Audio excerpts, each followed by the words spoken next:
आपने क्या करना है रैशेस के लिए स्पेशली मैं बता रही हूँ कि आपने एक बोल के अंदर 2 अच्छा वाला खालिस सरसों का तेल 2 चम्मच ले लेना है। अच्छा 2 चम्मच सरसों का तेल है तो उसके अंदर 2 चम्मच ही भर के पानी डाल दें बराबर ठीक मिकदार है। में।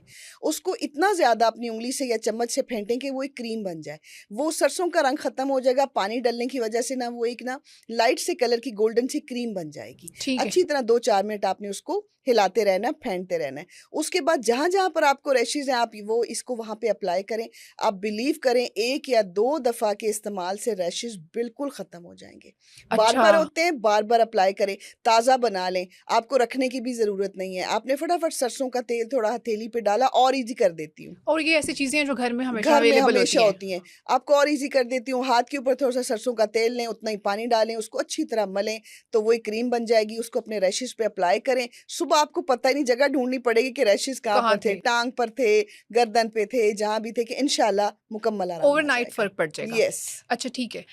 हमें ये बताएँ कि गर्मियों में रैशेज़ तो होते ही हैं, उसके अलावा जो दाने बन जाते हैं, उन दानों का कोई हल बताएँ? क्योंकि इन दानों से बहुत सारे लोग जो हैं वो इन दानों को फ़ेस करते हैं, ठीक है, स्किन पे। रैशेज़ तो चलो एक होते ही हैं और वो जल्दी ख़त्म भी हो जाते हैं रैशेज़, लेकिन दाने देर तक रहते हैं। अच्छा, दानों का इतना है कि इसको हम चलें इस ज़ुबान में कह लेते हैं पित्त होती है जी, जी। जो पित्त निकल आती है पित्त के बच्चों अलावा को, फिंसियाँ भी निकलती हैं कुछ फिंसियाँ लोगों भी को। इतनी पित्त निकल आती है, इतनी पित्त निकल आती है कि वो ना आपका एक तो रंग तो चलो बर्बाद होता ही होता ही होता है है हब्स गर्मी की में, वज़ह से। धूप के एक्सपोज़र से बचें, लेकिन गर्मी से कैसे बचा जा सकता है? जबकि एक वेदर ही गर्मी वाला है, तो वो तो आपको पित्त निकलती है, बैक पे हो जाती है और बच्चों को हो जाती है, सबको हो जाती है, लेकिन मैं बड़ों के लिए पहले बताऊँगी। बच्चों को तो आप यही वाली पानी और जो तेल है इसको बराबर मिकदार में करके लगा सकते हैं बच्चों को, वो कोई इशू नहीं है, बड़े छोटे सब उम्र के लोग लगा सकते। अब मैं जो रेमेडी बताने लगी हूँ इसके एक नहीं 10 फायदे होंगे। होगी तो ये पित्त के लिए, लेकिन वो आपको इतना फायदा देगी, आपका खून भी साफ हो जाएगा, स्किन साफ हो जाएगी, एक्ने खत्म, एक्ने मार्क्स खत्म, काले धब्बे खत्म। अच्छा, आपने ताज़ा नीम के पत्ते लेने हैं और इन नीम के पत्तों को ना आप ग्राइंडर में डाल के इसकी पेस्ट बना लें पानी के साथ। पाउडर बनेगा उसका? नहीं, पानी अच्छा, डालेंगे तो पानी वाली पेस्ट ठीक है, बनेगी। ठीक है, उसको जहाँ पर भी बच्चों को और बड़ों को पित्त है ना, आप उसके ऊपर लेप कर दें। ठीक है। मेरे ख़्याल में 4 या 5 घंटे या आप रोज़ भी 1-2 दिन लगा लें, इसको लगा रहने दें फिर और बैठें, पंखे के नीचे बैठें। ठंड पड़ेगी, खून भी जो है वो अंदर तक जाएगा तो आपकी स्किन को भी साफ़ करेगा, ग्लोइंग करेगा, चेहरे पे पित्त है, जहाँ-जहाँ पर है बिना अपना ये नीम का पेस्ट लगा लें। इससे इतना ज़्यादा फ़र्क पड़ता है कि आप इस्तेमाल करने के बाद मुझे खुद बताएँगे कमेंट्स में कि आपको कितना फ़र्क पड़ा है। तो पित्त से नहीं घबराना, ये रेमेडी करते रहना है, हर जगह पे नीम मिलता है और नीम की तो इतनी ख़ुसूसियात हैं। मैंने नीम का साबुन भी बनाना हुआ बताया कि आप किस तरह नीम का साबुन, तो जो साबुन मैंने आपको 1 महीना पहले बताया था वो इन गर्मियों में नीम का साबुन बना के रखें। उसके साथ भी आप नहाएँगे तो भी पित्त को आराम आएगा। अच्छा, अच्छा कुछ लोग पानी के अलावा रोज़ वाटर का भी इस्तेमाल करते हैं। वो भी उतना ही इफ़ेक्टिव है जितना कि हम पानी का इस्तेमाल करते रोज़ हैं। वाटर बहुत इफ़ेक्टिव इफ़ेक्टिव है, है। अगर असली वाला है तो बहुत ज़्यादा इफ़ेक्टिव है। लेकिन आपने ये जो एक्ने के लिए करना है और ये जो आपने पित्त के लिए करना है, ये आपने पानी के साथ ही पेस्ट बनाना है।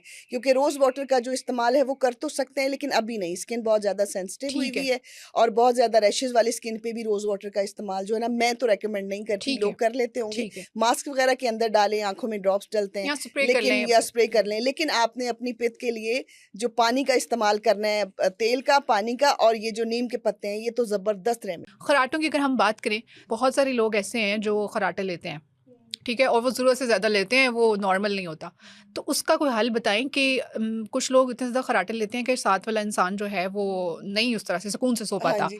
तो अ, इस चीज़ का कोई हल बताएँ जो रेमेडी हो बेसिकली। आदमी बड़े बदनाम हैं खर्राटे लेने के लिए, लेकिन बहुत सी ऐसी शिकायत आदमियों की भी आ रही हैं कि जी हमारी बीवियाँ भी बड़े खर्राटे हाँ, लेती हैं, इस बिल्कुल। पे कंट्रोल नहीं है। देख तो सबसे पहले तो आपको अपने जो हैं वो ये चीज़ें चेक करवानी पड़ेंगी अपनी ईएनटी के पास जाके क्योंकि इसके भी कोई ना कोई रीज़न होते हैं कि जिसकी वजह से खर्राटे होते हैं। लेकिन अगर आपको कोई प्रॉब्लम नहीं है, फिर भी आपके खर्राटे बहुत बुलंद हो रहे हैं, बीवी नहीं सो पा रही, बच्चे नहीं सो पा रहे, मियाँ नहीं सो पा रहा। अब मेरे घर में भी एक प्रॉब्लम है, अच्छा, तो उनको मैं अमूमन ये करवाती हूँ, इससे बहुत इफ़ेक्टिव है, ये मैं आपको भी बता रही हूँ। कि आपने क्या करना है जिसको भी खर्राटे आते हैं अगर वो पूरी उसको फुल नींद आ गई है और वो सोने लगे हैं अगर तो आपने क्या करना है उनको 1 चम्मच चीनी खिलानी है। अच्छा सोने से पहले? बहुत भरी हुई चीनी नहीं, अच्छा, अच्छा। थोड़ी-सी चाय का चम्मच जो चीनी है, अगर अब वो सवाल आ जाएँगे जी इतनी सी चीनी से शुगर को कुछ नहीं होता, इतनी सी चीनी आपने उनको देनी है और उनको कहना है इसको चबाएँ। जब वो ठीक है। अच्छी तरह चीनी चबा लें तो ऊपर थोड़ा-सा पानी पिलाएँ और सुला दें। पूरी रात खर्राटे नहीं आएँगे। अच्छा, तो ये चीनी जो है वो इसका हल है। इसका हल है, इसका टोटका है जो मैं अच्छा। बता रही हूँ कि चीनी का अगर आप चाय का चम्मच खा लेते हैं, उसके ऊपर से पानी पी के ना नीम गर्म पानी पी के आराम से सो जाएँ, कोई खर्राटे नहीं आएँगे। सही है, सही है। बहुत आसान हल आपने बताया है, ये बहुत तो अच्छा हल, लोगों बड़ा को करना इफ़ेक्टिव। चाहिए, मैं भी अपनी फैमिली में बताऊँगी ये। अच्छा, मेरा नेक्स्ट क्वेश्चन आपसे ये है कि अगर हम टॉन्सिल्स की बात करें, ठीक है? देखा है हमने अक्सर ऐसा भी देखा है कि बिल्कुल ठीक जो है वो कोई इंसान सोता है, लेकिन सुबह उसको टॉन्सिल्स जो है ना ओह! वो फेस करने पड़ते हैं, ठीक है? ओवरनाइट उसको हो जाते हैं।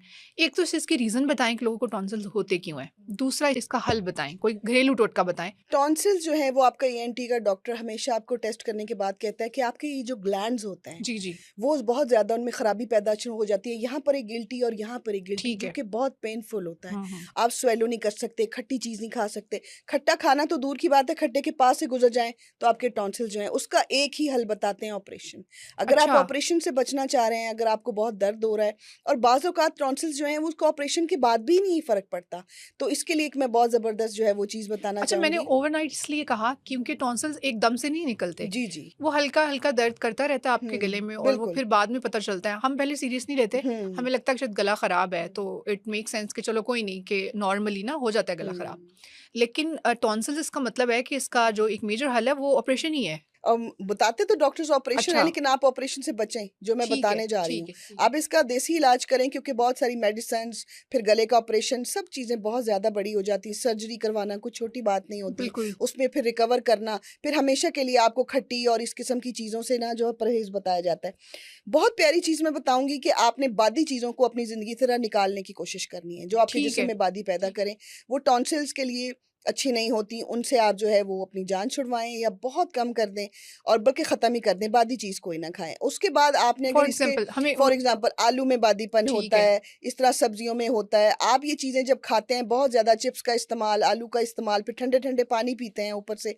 अच्छा, मेरी एक फ्रेंड थी, वो जब भी वो उसको आलू की टिक्कियाँ बड़ी पसंद थी। जब भी वो गरम-गरम टिक्कियाँ खाती थी ना, उसके बाद उसने रज के ठंडा पानी पीना ऊपर से और गला पकड़ा जाता था। गला भी मैंने देखा है कुछ लोगों के सर में भी दर्द शुरू हो सर में जाती भी है। दर्द। पहले तो उसने ये फ़ील किया कि शायद मेरा गला ख़राब हो गया है क्योंकि गर्मी है, एकदम से हम फ़ौरन ठंडा पानी पीने की तरफ जाते हैं। उसको मैंने एक इलाज स्टार्ट करवाया, अल्हम्दुलिल्लाह उसको बहुत ज़्यादा फ़र्क पड़ा। आप भी ट्राई करें, आपको भी उससे फ़र्क पड़ेगा कि अपने टॉन्सिल्स को बढ़ने ना दें, ख़राब ना होने दें, सर्जरी से बचें। आपने देसी अजवाइन ले लेनी है। ठीक है। देसी अजवाइन का 1 आधा चाय का चम्मच आपने 1 कप पानी में बॉयल कर लेना है। उससे आपने गरारे करने हैं। आपके गले को, ख़राब गले को और आपके टॉन्सिल्स को बहुत आराम